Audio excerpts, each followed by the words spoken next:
PHCಗಳನ್ನ ಮಾಡ್ತೀವಿ. ಅದನ್ನು ನಡೀತಿದೆ ಕೆಲವು ಅದು ಅಪ್ರೂವಲ್ ಆದರೆ ಅದನ್ನು ಕೂಡ ಮಾಡೋಂಥ ಕೆಲಸ ಮಾಡ್ತೀವಿ. ಆರೋಗ್ಯದ ಹೇಳಿದ್ರೆ ಅಮೌಂಟ್ ಎಷ್ಟು ಅಂತೀನಿ? ಆರೋಗ್ಯ ಇಲಾಖೆದು ಒಂದು 8.5 ಕೋಟಿ ಪ್ಲಸ್ ಒಂದು ಈಗ ಎಲ್ಲ ಸೇರಿ ಒಂದು 15 ಕೋಟಿವರೆಗೆ ಬಂದಿದೆ. PHC ಯಾವ PHCಗಳು ಮೇಲ್ದರ್ಜೆಗೆ ಅದು ಕರೆಕ್ಟಾಗಿ ಕೊಡ್ಬೇಕು, ಡೀಟೇಲ್ಸ್ ಕೊಡ್ತೀವಿ. 6,70,00,000 ಕೆಲಸಗಳು ಮಾಡಿದ್ವಿ ಸಮಾಜ ಕಲ್ಯಾಣ ಇಲಾಖೆ. ಪರಿಶಿಷ್ಟ ವರ್ಗಗಳ ಇಲಾಖೆ ಕಾಲದಲ್ಲಿ 2,50,00,000 ಸಮಾಜ ಕಲ್ಯಾಣ ಇಲಾಖೆ ಹಾಸ್ಟೆಲ್ಸು ಮತ್ತೆ ಸಮುದಾಯ ಅಂಬೇಡ್ಕರ್ ಸಮುದಾಯ ಭವನಗಳು ಎಲ್ಲ ಹಿಂದುಳಿದ ವರ್ಗದಿಂದ ಒಂದು ಮಾಡಿದ್ದೀವಿ. ಒಂದು ಕಾಮಗಾರಿ ಅದಕ್ಕೆ 144 ಲಕ್ಷ. ಅವಾಗ ಕಾಮಗಾರಿ ಶುರುವಾಗಿತ್ತು. ಈಗ ಕಾಮಗಾರಿ ಕಂಪ್ಲೀಟ್ ಆಗಿ ಅದನ್ನು ಉದ್ಘಾಟನೆ ಮೊನ್ನೆ ಮಾಡಿದ್ದಾರೆ. 161 ಕೋಟಿ ವೆಚ್ಚ. ಏನು ಸರ್? 190 ಇದು ಎಕ್ಸ್ಪ್ರೆಸ್ ಲೈನ್, ಅದೇ ಕುಡಿಯೋ ನೀರು ಟೌನಿಗೆ ಅದು ಆಗ ಆಗಿತ್ತು, ಬಟ್ ಈಗ ಉದ್ಘಾಟನೆ ಆಗಿತ್ತು. ಆಮೇಲೆ ಈಗ ನಮ್ಮ ಸರ್ಕಾರದಿಂದ ಇದು ಒಳಚರಂಡಿ ವ್ಯವಸ್ಥೆಗೆ 90 ಕೋಟಿಗೆ ಒಂದು ಎಸ್ಟಿಮೇಟ್ ಕೊಟ್ಟಿದ್ವಿ. ಈಗ ಅದು ಅಪ್ರೂವಲ್ ಆಗಿ ಕ್ಯಾಬಿನೆಟ್ ಇದು ಬಜೆಟಲ್ಲೇ ಘೋಷಣೆ ಮಾಡಿದ್ರು ಮುಖ್ಯಮಂತ್ರಿಗಳು. ಈಗ DPR ಆಗ್ತದೆ, ಪ್ಲಾನ್ ಆಕ್ಷನ್ ಪ್ಲಾನ್ ಆದ ತಕ್ಷಣ ಅದನ್ನು ಕಾಮಗಾರಿ ಶುರು ಮಾಡ್ತೀವಿ. 90 ಕೋಟಿ ಎಷ್ಟು ಕೋಟಿ? 90 ಕೋಟಿ.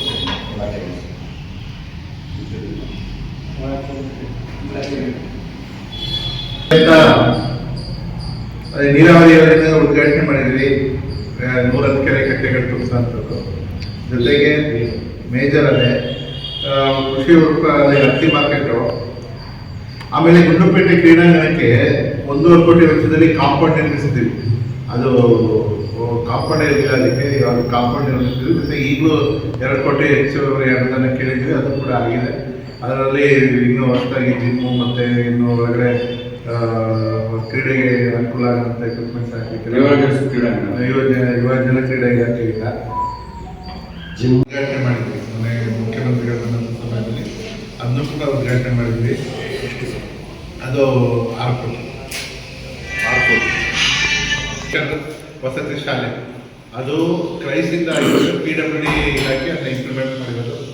ಅದು ಕೂಡ ಈಗ ಹ್ಯಾಂಡ್ ಓವರ್ ಆಗಿದೆ ನಿನ್ನೆ 1ನೇ ತಾರೀಕು.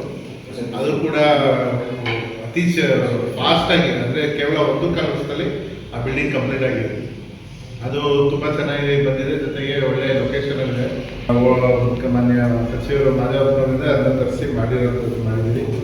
ಜೊತೆಗೆ ಉದ್ಘಾಟನೆ ಆಗಿದೆ. CM ಕೈಯಿಂದ ಉದ್ಘಾಟನೆ ಆಗಿದೆ.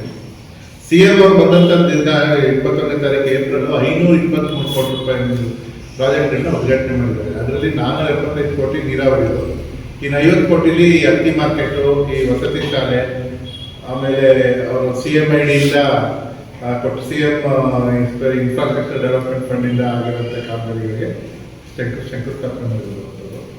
ಈಗ 523ರಲ್ಲಿ 523 ಕೆಲವು ಕಾಮಗಾರಿಗಳ ಶಂಕುಸ್ಥಾಪನೆ, ಕೆಲವು ಉದ್ಘಾಟನೆ. ಜೊತೆಗೆ ಇವತ್ತು KRDLಯಿಂದ 323 ಕಾಮಗಾರಿಗಳು ಮಾಡಿದ್ದೀವಿ. ರಸ್ತೆಗಳು, ಗ್ರಾಮೀಣ ಪ್ರದೇಶದ ಊರು ರಸ್ತೆಗಳು. ಅದರಲ್ಲಿ ಅದಕ್ಕೆ ವೆಚ್ಚ ಆಗಿರೋದು 91 ಕೋಟಿ 82 ಲಕ್ಷ. ನಿರ್ಮಿತಿ ಕೇಂದ್ರದಿಂದ ಸಮುದಾಯ ಭವನಗಳು, ದೇವಸ್ಥಾನಗಳು, ಜೊತೆಗೆ ರಸ್ತೆಗಳು ಅಲ್ಲೂ ಕೂಡ ಮಾಡಿದ್ವಿ. ಅದು 247 ಕಾಮಗಾರಿಗಳು ಮಾಡಿದ್ವಿ. ಅದರ ವೆಚ್ಚ 52 ಕೋಟಿ. ಈಶ್ವರ್ ಕೃಷ್ಣ ಒಂದು ಅಟ್ಯಾಕ್ ಆದಾಗ ಪಡಿಕೊಂಡು ಬಂದಿರೋದು, ಎತ್ತಿ ಕೊಡೆ ಹೋಗಿರೋದು. ಸೊ ಅಷ್ಟು ಕಮಿಟ್ಮೆಂಟು ನಾವು ಪ್ರಿಪೇರ್ ಆಗಿದ್ದೀವಿ. ನೋ ಡೌಟ್ ನಮ್ಮ ಸಮಾಜದವರು, ಜೊತೆಗೆ ನಮ್ಮ ಪಕ್ಷದ ಮುಖಂಡರುಗಳು ಎಲ್ಲರಿಗೂ ಒಂದು ಆಸೆ, ಗಣೇಶ್ ಪ್ರಸಾದ್ ಆಗಿರ್ತಾರೆ. ನಂದೇ ಆದಂಥ ಒಂದು ವ್ಯಾಪ್ತಿಯಲ್ಲಿ ನಾವು ಕೆಲಸ ಮಾಡಬೇಕು. ಜನ ನನ್ನ ಕೆಲಸಿರೋದು ಗುಂಡ್ಲುಪೇಟೆ ಅಭಿವೃದ್ಧಿ ಮಾಡಿ, ಮಾದೇವಪ್ಪ ಅವರು ಏನು ಮಾಡಿದ್ರು ಅದನ್ನ ಮುಂದುವರ್ಸ್ಕೊಂಡು ಹೋಗಿ. ಜೊತೆಗೆ ದೂರದೃಷ್ಟಿ ಇದೆ, ಹಿಂದೆ ಏನಾಗಿದ್ದಿಲ್ಲ, 5 ವರ್ಷದಲ್ಲಿ ಏನಾಗಿತ್ತು ಅದನ್ನ ಒಂದು ಚೇಂಜ್ ಮಾಡಬೇಕು ಅನ್ನೋ ಒಂದು ಉದ್ದೇಶದಿಂದ ನಾನು ಆಯ್ಕೆ ಮಾಡ್ತೀನಿ. 100% ಇವತ್ತು ನಾನು ಜನರ ಜೊತೆ ಇರೋ ಕೆಲಸ ಮಾಡ್ತೀನಿ. ಅದರ ಮೇಲೆಗೆ ನಾನು ಚಾಮರಾಜನಗರ ಜಿಲ್ಲೆಯಲ್ಲಿ ಸೀನಿಯರ್ MLAಗಳು ಈಗ ಕ್ಲೇಮ್ ಮಾಡ್ತಿದ್ದಾರೆ, ನಮ್ಮ ಮಂತ್ರಿ ಆಗಬೇಕು ಅಂತ. ಈಗ ಪ್ರಪಂಚಗಳು ಸಾಕಷ್ಟು ಬಾರಿ ಹೇಳಿದರೆ, ಕೃಷ್ಣಮೂರ್ತಿಗಳು ಸಾಕಷ್ಟು ಬಾರಿ ಹೇಳ್ತಾನಿದ್ದಾರೆ. ಅವ್ರ ಕಾರ್ಯಕರ್ತರು ಅಪೇಕ್ಷೆ ಪಡ್ತೀವಿ. ಸೊ ನಾವು ಹೈಕಮಾಂಡ್ ಯಾರನ್ನ ಮಾಡ್ಬೋದು ಅದಕ್ಕೆ ನಾವು 100% ಹೋರಾಟಕ್ಕೆ ನಾವು ಸಪೋರ್ಟ್ ಮಾಡ್ತೀವಿ. ಎಲ್ಲರೂ ನನ್ನ ಸಿಗುತ್ತೆ ಮಾಡ್ತಾರೆ. ಈ ಸಲ ನಮಗೆ 100% ರೆಪ್ರೆಸೆಂಟೇಷನ್ ಕೊಡ್ತಾರೆ. ಕ್ಯಾಬಿನೆಟ್ ರಿಷಫಲ್ ಆಗಿದ್ದು ಕೊಡ್ತಿದ್ರು. ಈಗ ಹೊಸ ಮುಖ್ಯಮಂತ್ರಿ ಬಂದಿಲ್ಲ. ಗೊತ್ತು This is a small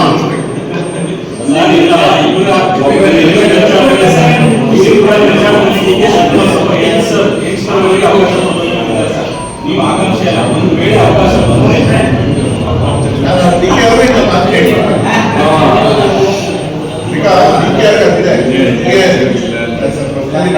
DK ತುಂಬಾ ವೈಬ್ರೆಂಟ್ ಆಗಿ, ತುಂಬಾ ಕಲರ್ಫುಲ್ ಆಗಿ, ಆಮೇಲೆ ತುಂಬಾ ಸ್ಟ್ರೇಟ್ ಫಾರ್ವರ್ಡ್ ಆಗಿ, ವಿತೌಟ್ ಎನಿ ಈಗ ಆನಂದ್ ಏನ್ ಹೇಳಿದ್ರು, ವೆಂಕಟೇಶ್ ಅವ್ರು ಏನ್ ಹೇಳಿದ್ರು, ಅವ್ರಿಗೆ ಅವ್ರದ್ದೇ ಇಂಪ್ಲಿಮೆಂಟ್ ಮಾಡಂತ